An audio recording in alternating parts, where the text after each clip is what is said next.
रजनीश, एक बार फिर से रुक करते हैं। दिन की बड़ी सियासी खबर है। राहुल गांधी ने अमेरिका से चुनाव आयोग को देश के कटघरे में खड़ा किया है और इसी पर अब सियासी वार पलटवार शुरू हो गया है। राहुल गांधी का बयान जैसे ही सुर्खियों में आया, बीजेपी की तरफ से सांसद हैं संबित पात्रा मोर्चा संभाला। कहा राहुल गांधी विदेशी धरती पर भारतीय लोकतंत्र पर सवाल उठाकर देश विरोधी काम कर रहे हैं, देशद्रोही कहलाएंगे राहुल गांधी। ये बीजेपी की तरफ से कहा जा रहा है। एक तरीके से बीजेपी की तरफ से राहुल गांधी को देशद्रोही करार दिया गया है।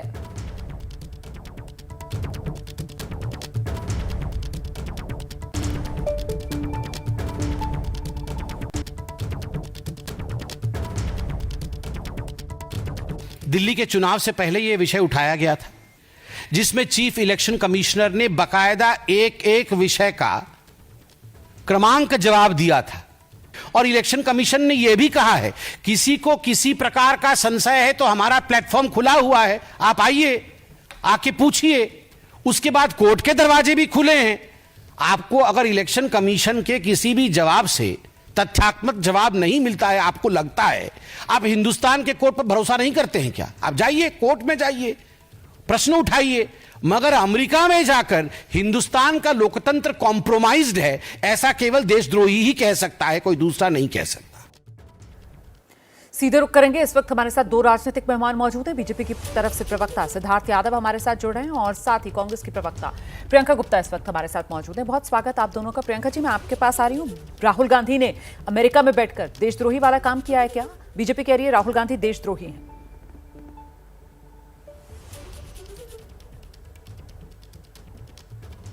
देखिए, मुझे लगता है कि जिस तरीके से प्रधानमंत्री जी जब विदेश में जाकर ये कहते रहे कि ये साफ सपेरों का देश है और इस देश में पैदा होना क्या पाप किया है, तो मुझे लगता है कि उस समय भी ये बात सोचनी चाहिए थी, पर नहीं सोची। खैर कोई बात नहीं, उनको तो सब कुछ अलाउड है, उनके 10 खून माफ है।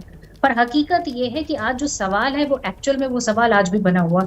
कहाँ से लोकसभा चुनाव में इतने ज्यादा वोटर लोकसभा चुनाव के बाद विधानसभा जब चुनाव होता है तो 47 लाख नए वोटर जुड़ जाते हैं। कितनी स्पीड के साथ 6 बजे के बाद जो वोटिंग होती है उसमें लगभग 65 लाख का जो वोटर है वो वोट डाल देता है। मैं समझना चाहती हूँ कि आखिर इसके पीछे जो भी सवाल पूछे जा रहे हैं उनका जवाब क्यों नहीं दिया जाता। आज तक जो चुनाव आयोग से एक वोटर लिस्ट मांगी गई थी वो वोटर लिस्ट भी नहीं दे पाए।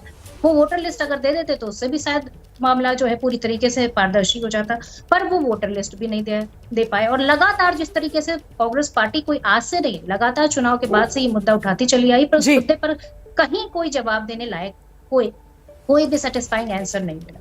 पर मैं पूछना चाहती हूँ कि हिंदुस्तान की तो तब भी बदनामी होती है जब लोग हथकड़ी लगाकर वापस आते हैं। जो हमारे देश के नागरिक हैं, जो हमारे देश की शान के खिलाफ है, वो काम तक हो गया तब हिंदुस्तान की साख नहीं गई, तब हिंदुस्तान का अपमान नहीं हुआ। हिंदुस्तान का अपमान तब भी नहीं हुआ जब यहाँ पर टैरिफ लगा दिया गया मनमाने ढंग से। हिंदुस्तान का अपमान तब भी नहीं होता जब राष्ट्रीय खुफिया एजेंसी की निदेशक तुलसी गाबार्ड कहती हैं कि ये जो मशीन है ईवीएम को हैक किया जा सकता है, तब कोई जवाब क्यों नहीं देता। जब एलन मस्क ईवीएम को लेकर जो है कहते हैं कि इसको टेम्पर किया जा सकता है, तो फिर तब कोई जवाब क्यों नहीं देता? मैं जवाब लेती हूं। जवाब इसलिए नहीं देता क्योंकि जवाब है नहीं इनके पास। सिद्धार्थ यादव हमारे साथ मौजूद हैं। सिद्धार्थ जी, वाजिब सवाल कांग्रेस की तरफ से कहा जा रहा है कि राहुल गांधी की तरफ से उठाए जा रहे हैं, क्योंकि सत्ता पक्ष के पास इन सवालों का जवाब नहीं है, इसीलिए ये देशद्रोही वाला हमला राहुल गांधी पर। सिद्धार्थ यादव, रोमाना जी, अगर किसी को सवाल उठाने हैं तो वो कहाँ उठाएंगे? वो इलेक्शन कमीशन के सामने जाकर के उठाएंगे, वो देश की अदालत में उठाएंगे, वो कोई रिप्रेजेंटेशन देश में देंगे, या फिर वो विदेश में जाकर के कॉन्फ्रेंस रूम को बुक करके और कुछ अपने दोस्तों को बुला करके देश के खिलाफ बयानबाजी करेंगे? क्या करेगा कोई व्यक्ति? राहुल गांधी कांग्रेस पार्टी के तो सबसे बड़े नेता हैं, देश में विपक्ष के नेता हैं। वो क्यों ऐसा कोई मौका नहीं छोड़ते कि विदेशी धरती पर जाएं और भारत के इंस्टीट्यूशंस पर वो बेबुनियाद प्रकार से अपनी बातों को कहने का काम करें? ये पहली बार हुआ होता तो भी छोड़ दिया जाता। ये तो वही व्यक्ति है ना जिन्होंने फॉरेन सॉइल पर जाकर के कहा था कि भारत में लोकतंत्र खत्म हो रहा है और अमेरिका और इंग्लैंड जैसे देशों को इंटरवीन करना चाहिए। ये वही व्यक्ति हैं जिन्होंने कहा था कि मैंने अपनी यात्रा में कश्मीर के अंदर आतंकवादियों को देखा, ऐसे पास में खड़े हुए करके देखा। वो आज कह रहे हैं कि इलेक्शन कमीशन कॉम्प्रोमाइज हो चुका है। इलेक्शन कमीशन ने तो बंदूवार तरीके से एक एक बात का जवाब दिया। मुझे बताइए कितनी बार गए इलेक्शन कमीशन के ऑफिस राहुल गांधी? राहुल गांधी ने एक रिप्रेजेंटेशन दिया इलेक्शन कमीशन के ऑफिस में, पर वहां नहीं जाना है। देश की अदालतों पर विश्वास नहीं करना है, देश की अदालत में कोई एप्लीकेशन नहीं लगानी है, हमको विदेश में बैठ करके भारत को कैसे बदनाम किया जाए ये काम करना है। ठीक है। ये जो भारत की बदनामी की सुपारी ले रखी है, मेरे को लगता है कि ये काम नहीं करना चाहिए। और राहुल गांधी जैसे जिम्मेदार व्यक्ति हैं, अगर वो चाहते हैं कि वो जिम्मेदारी और उस गरिमा को बनाए रखें, तो भारत के इतने विरोध में ना जाए कि वो एक पार्टी और एक व्यक्ति का विरोध करने के लिए वो भारत के विरोध पर उतर ठीक है, तो आप ये कह रहे हैं कि सवाल नहीं पूछ रहे हैं, बल्कि सिर्फ और सिर्फ भ्रम और भारत को बदनाम करने का काम राहुल गांधी की तरफ से किया जा रहा है। क्योंकि अगर वाकई में राहुल गांधी के पास कुछ वाजिब सवाल होते और उनके जरिए वो जवाबदेही या जिम्मेदारी तय करने की कोशिश कर रहे होते, तो फिर वो कोशिश देश में हो रही होती, चुनाव आयोग के सामने वो पहुंच रहे होते, वो देश की अदालतों का दरवाजा खटखटा रहे होते। इस पर प्रियंका जी जवाब दीजिएगा, लेकिन उससे पहले अमेरिका में राहुल गांधी की चुनाव प्रक्रिया पर जो सवाल उठाए गए हैं, उसके बाद बीजेपी एक तरफ राहुल गांधी पर हमलावर और दूसरी तरफ कांग्रेस अब मैदान में उतर आई है। राहुल गांधी का बचाव किया जा रहा है। बीजेपी ने जो राहुल गांधी को देशद्रोही कहा है, उस पर कांग्रेस नेता संदीप दीक्षित सामने आए हैं, पलटवार कर रहे हैं, आरोप लगा रहे हैं कि बीजेपी जब घबराती है तब इसी तरीके की शब्दावली का इस्तेमाल करती है। ये जो बीजेपी कह रही है कि आप विदेशी धरती पर अपने देश के मुद्दों पर चर्चा करते हैं, जबकि चुनाव आयोग ने इस पर आपके सभी सवालों का जवाब दिया है, देशद्रोही तक कह दिया है राहुल गांधी को भी। ठीक है, भारतीय जनता पार्टी जब घबराती है, कहती है भाई मुद्दे जब उठते हैं, जहां उठते कहा जाता है। मैं एक सवाल पूछना चाहता हूं, जब हम विदेशी संस्थाओं में जाते हैं कि आप हमारे यहाँ इन्वेस्ट करिए, तो हम ये कहते हैं ना हमारे पास इन्वेस्टमेंट नहीं है। जब हम दूसरों से कहते हैं हमको टेक्नोलॉजी ट्रांसफ़र करिए, तो हम कहते हैं ना हमारे पास टेक्नोलॉजी नहीं। तो क्या हम अपनी कमज़ोरी मांगते हैं? ये भी तो है। क्या मतलब है, अगर आप लोकतंत्र पे जो जेन्युइन सवाल इस देश में उठ रहे हैं, वो अगर किसी फोरम में चर्चा करते हैं, तो इसमें देश कहाँ कमज़ोर होता है? देश तो बल्कि सशक्त होता है। हमारे प्रधानमंत्री जो हैं, ये तो आपको याद होगा, पहले जाके कहा करते थे कि शर्म आती है किसी को हिंदुस्तानी बनने में, तो क्या देश की तारीफ़ किया करते थे? भारतीय जनता पार्टी का ये कि जो सवाल हमने खड़े किए और इसका कोई भी जवाब जो है इलेक्शन कमीशन नहीं दे पाई है। अजीब बात है कि इतना वोट बढ़ जाता है महाराष्ट्र में जो ऐतिहासिक नहीं है, आप वो समझा नहीं पाते हो क्यों? या तो आप निकम्मे थे 6 महीने पहले कि इतने वोटरों को आपने वोट नहीं करने दिया, और दूसरा जितना वोट बढ़ता है सब बीजेपी की झोली में कैसे जाता है?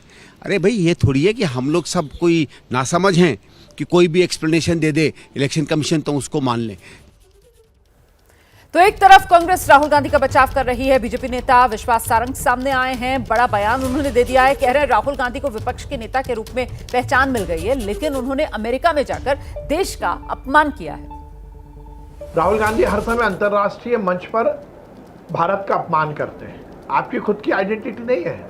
आप हिंदुस्तान में विपक्ष के नेता के रूप में दूसरे देशों में जा रहे हैं और वहां जाकर भी आप राजनीतिक बातें कर रहे हैं।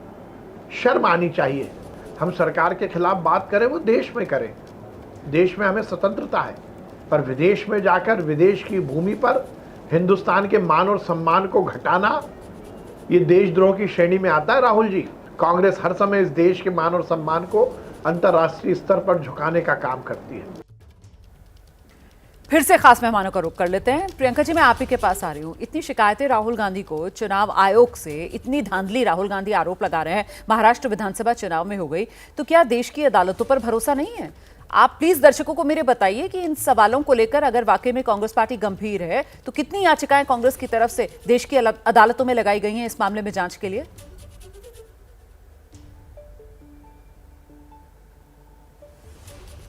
देखिए, बिल्कुल याचिका लगाई गई है, कांग्रेस पार्टी की तरफ से भी लगाई गई है, और मुझे लगता है कि वहाँ एक गांव में जो वोटिंग की प्रोसेस होने जा रही थी, उसको भी सरकार ने किसी तरह रोका। अभी रिसेंट में एक केस देखिए आप, किस तरह से एक सब इंस्पेक्टर ने कहा, उसको भी अरेस्ट किया गया। उसका भी दूध का दूध और पानी का पानी होना चाहिए। मुझे लगता है कि सवाल तो सभी के मन में, अगर सवाल है तो उसका जवाब मिलना चाहिए। एक एक घर में इतने इतने वोट बढ़ गए, एक बिल्डिंग में 7-8 हजार वोट पड़ गए, ये भी तो सबने देखा। क्या ये झूठ था? आप बता दीजिए रोमाना जी।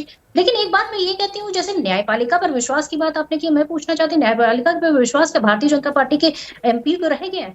जिस तरह से वो इस तरह के सवाल उठा रहे हैं, और सिर्फ न्यायपालिका पे ही नहीं, बल्कि आप देखिए कि किस तरह से जजों पर, सीजीआई पर सवाल उठा रहे हैं, किस तरह से पूर्व चुनाव आयोग पर सवाल उठा रहे हैं। क्या उन्हें विश्वास रह गया है? क्या उनकी विश्वसनीयता रह गई है कि जो जितनी भी हमारी लोकतंत्र की संस्थाएं हैं, उन पर विश्वास रह गया है? आज लगातार लोकतंत्र की जितनी भी संस्थाएं हैं, उनको कटघरे में खड़े करने का काम भारतीय जनता पार्टी के नेता और मंत्री बुरी तरीके से कर रहे हैं, और गृह युद्ध तक की बातें कर रहे हैं। तो मुझे लगता है कि यह सवाल उनसे नहीं पूछा जाना चाहिए कि आपको विश्वास है हमारी संस्थाओं पर या नहीं रह गया? आप एक उस संसदीय पोस्ट पर बैठे हुए हैं, एक संवैधानिक पोस्ट पर बैठे हुए हैं, और उसके बाद आप उस पोस्ट पे रहकर आप संविधान की धाराओं को क्या मिसाइल बता रहे हैं, न्यूक्लियर मिसाइल बता रहे हैं, तो कम से कम आपको भी तो सोचना चाहिए कि आप क्या बोल रहे हैं। लगातार जो मुद्दे उठाए जा रहे हैं वो जेन्युइन मुद्दे हैं, उन पर जवाबदेही होनी चाहिए। और मैं समझती हूँ कि अगर इतना सिद्धार्थ यादव से आप जो सवाल आप पूछ रही हैं उसका जवाब मैं सिद्धार्थ यादव से लूंगी, लेकिन आप मुझे बताइए कि इतने गंभीर मुद्दे जो राहुल गांधी आरोप लगा रहे हैं कि साहब 5:30 बजे जो फिगर दी जाती है, 7:30 बजे जो फिगर दी जाती है, उसमें अचानक से 65 लाख की बढ़ोतरी हो जाती है। 65 लाख की बढ़ोतरी हो गई तो मतलब 3 मिनट भी अगर औसत लगाओ, क्योंकि उसके बिना तो मुमकिन है नहीं वोट डालना, तो फिर ये तो वोटिंग जो है वो रात में 2-2 बजे तक चली होगी। हमने वीडियोग्राफी मांगी तो वो हमें मना कर दिया गया, चुनाव आयोग ने नियम बदल दिए गए। मैं जानना चाहती हूं इतनी अनियमितताओं को लेकर देश की कौन सी अदालत में कांग्रेस पार्टी की तरफ से याचिकाएं लगाई गई इन मुद्दों को उठाते हुए, ये तो बताइए ना।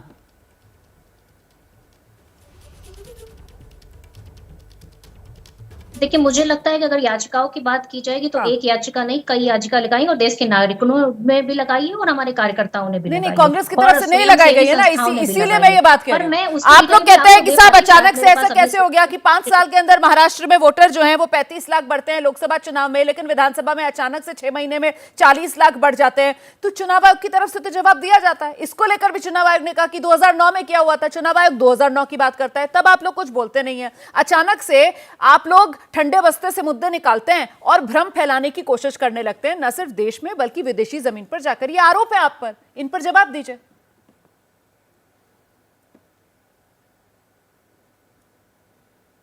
देखिए, मुझे लगता है कि ये आरोप भी नहीं है और ये भ्रम भी नहीं है। ये पूरी तरीके से सत्ता पार्टी चाहे तो इसका पूरा प्रूफ देकर इस मामले को पूरी तरीके से सेटल कर सकती है, पर आज तक उनके पास इसका कोई प्रूफ नहीं है। उन्होंने आज तक कोई नामे चुनाव जितने भी वोटिंग लिस्ट होती है उसको ही दिया है, ना ही इन्होंने कोई हमें वीडियोग्राफी दी है और ना ही किसी तरीके का कोई सेटिस्फाइड सत्ता पार्टी थोड़ी देगी, बचाव करते हुए ये तो चुनाव आयोग देगा। चुनाव आयोग तो अपने आप में एक ऑटोनॉमस बॉडी है।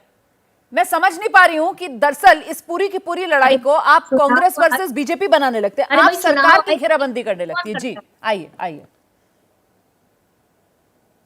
अरे भाई, सरकार की घेराबंदी क्यों नहीं करेंगे जब चुनाव आयोग की नियुक्ति में कौन लोग रह गए? चुनाव आयोग की नियुक्ति में सीजीआई को किसने हटा दिया? भारतीय जनता पार्टी ने। तो भारतीय जनता पार्टी का एक अधिकार है पूरी तरीके से वहां पर। हमें इसे कहने में कोई गुरेज नहीं है कि पूरी तरीके से भारतीय जनता पार्टी के अधीन काम कर रहा है चुनाव आयोग। और मैं तो कह रही हूँ कि आप लोगों को तो कुछ भी कहने में गुरेज नहीं है, आप लोग तो कुछ भी कह रहे हैं और कहीं भी जाकर कह रहे हैं। ये तो देश देख रहा है कि कोई गुरेज ही नहीं है आप लोगों को, आप लोग कुछ भी कह रहे हैं, लेकिन सवाल का जवाब आप मेरे नहीं दे पा रही हैं कि इतने गंभीर आरोप अगर चुनाव आयोग पर लगा रही हैं आप, तो फिर देश में सुप्रीम कोर्ट मौजूद है। सुप्रीम कोर्ट में आपके नेताओं की तरफ से कौन सी याचिका लगाई गई कि महाराष्ट्र विधानसभा चुनाव में इतना बड़ा घपला हो गया? वो घपला जो राहुल गांधी अमेरिका की जमीन पर बैठकर तो बता रहे हैं दुनिया भर को कि देखो ये हो रहा है हिंदुस्तान में, चुनाव आयोग जो है निष्पक्ष नहीं बचा, लेकिन देश की सुप्रीम कोर्ट में तो चले जाते पहले, वहां से तो कोई रेमेडी की तलाश कर लेते ना। ये मैं जानना चाह रही हूं, वहां क्यों नहीं गए?